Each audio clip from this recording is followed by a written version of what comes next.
Hi all, welcome to football arena. ഇന്നലെ UEFA champions ലീഗിൽ നടന്ന മത്സരത്തിൽ 1-2 ഗോളുകൾക്കാണ് FC ബാഴ്സലോണ PSG സ്വന്തം മൈതാനത്ത് വെച്ചുകൊണ്ട് പരാജയപ്പെട്ടത്.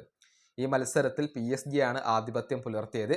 പ്രതീക്ഷിച്ച പോലെയുള്ള ഒരു പ്രകടനം പുറത്തെടുക്കാൻ FC ബാഴ്സലോണക്ക് കഴിഞ്ഞിട്ടില്ല എന്നുള്ളതാണ് വസ്തുത. ഇതിൻ്റെ പേരിൽ അവരുടെ താരങ്ങൾക്ക് വിമർശനങ്ങൾ ഏൽക്കേണ്ടി വരുന്നുണ്ട്. പ്രത്യേകിച്ച് ലാമിൻ യമാലിന് വലിയ രൂപത്തിലുള്ള വിമർശനങ്ങൾ ലഭിക്കുന്നുണ്ട്.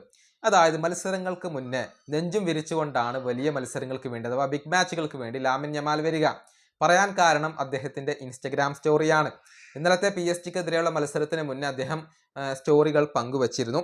അതിൽ ഒരു സ്റ്റോറിയുടെ ക്യാപ്ഷൻ ഇങ്ങനെയാണ് വരുന്നത്. അതായത്, ഞാൻ തിരിച്ചെത്തിയിരിക്കുന്നു, ഒപ്പം എൻ്റെ മിഷനും തിരിച്ചെത്തിയിരിക്കുന്നു എന്നാണ് ലാമിൻ യമാലിൻ്റെ ഒരു ക്യാപ്ഷൻ ഉണ്ടായിരുന്നത്. കൂടാതെ മറ്റൊരു ചിത്രം അവിടെ ഉണ്ടായിരുന്നു. പ്രഷർ എന്നാണ് എഴുതിയിട്ടുള്ളത്. അതിനുശേഷം ഒരു ചോദ്യചിഹ്നം കൂടി കാണാം. എന്ത് പ്രഷർ? അഥവാ PSG നേരിടുമ്പോൾ തനിക്ക് യാതൊരുവിധ പ്രഷറുമില്ല, സമ്മർദ്ദവുമില്ല എന്ന വീരവാദത്തോടു കൂടിയാണ് ഈ മത്സരത്തിന് വേണ്ടി ലാമിൻ യമാൽ എത്തിയിട്ടുള്ളത്. ഇത് ആദ്യമായിട്ടൊന്നുമല്ല. നേരത്തെ യുവേഫ നാഷൻസ് ലീഗിൻ്റെ കലാശ പോരാട്ടത്തിൽ പോർച്ചുഗലിനെ നേരിടുന്നതിന് മുൻപ് ഒരു ചിത്രം പങ്കുവെച്ചുകൊണ്ട് യമാൽ ഒരു ക്യാപ്ഷൻ എഴുതിയിരുന്നു.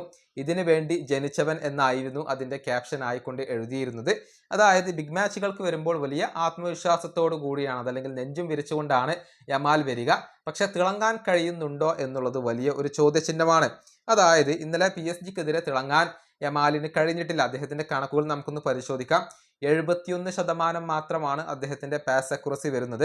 2 തവണ അദ്ദേഹത്തിൽ നിന്നും പന്ത് നഷ്ടമായി. അതുപോലെ തന്നെ ലോങ് ബോൾ അക്യുറസി വളരെ കുറവാണ്, 43% മാത്രമാണ് ഉള്ളത്. ടാർഗറ്റിലേക്ക് ഒരു ഷോട്ട് പോലും ഉതിർക്കാൻ യമാലിന് കഴിഞ്ഞിരുന്നില്ല. മാത്രമല്ല നുനോ മെൻഡസ് അദ്ദേഹത്തെ പൂട്ടുകയും ചെയ്തു എന്നുള്ളതാണ്. അങ്ങനെ പ്രത്യേകിച്ചൊന്നും ഇന്നലത്തെ മത്സരത്തിൽ ചെയ്യാൻ കഴിഞ്ഞിരുന്നില്ല. വലിയ നെഞ്ചും വിരിച്ചുകൊണ്ട് വന്ന താരത്തിന് അതിനോട് നീതി പുലർത്താൻ കഴിഞ്ഞില്ല. നേരത്തെ പോർച്ചുഗലിനെതിരെ നടന്ന ഫൈനൽ മത്സരത്തിലും ഇത് തന്നെയാണ് സംഭവിച്ചിട്ടുള്ളത്. അന്ന് സ്പെയിൻ പരാജയപ്പെടുകയാണ് ചെയ്തിട്ടുള്ളത്. ഏതായാലും യമാലിനോട് ചിലരെങ്കിലും ഇപ്പോൾ അഭ്യർത്ഥിക്കുന്നത് ബിഗ് മാച്ചുകൾക്ക് മുൻപേ വീരവാദം മുഴക്കുന്നത് അത് അവസാനിപ്പിക്കുക എന്നുള്ളതാണ്. ഈ വീഡിയോ അവസാനിപ്പിക്കുന്നു. അടുത്തൊരു വീഡിയോ കാണാം.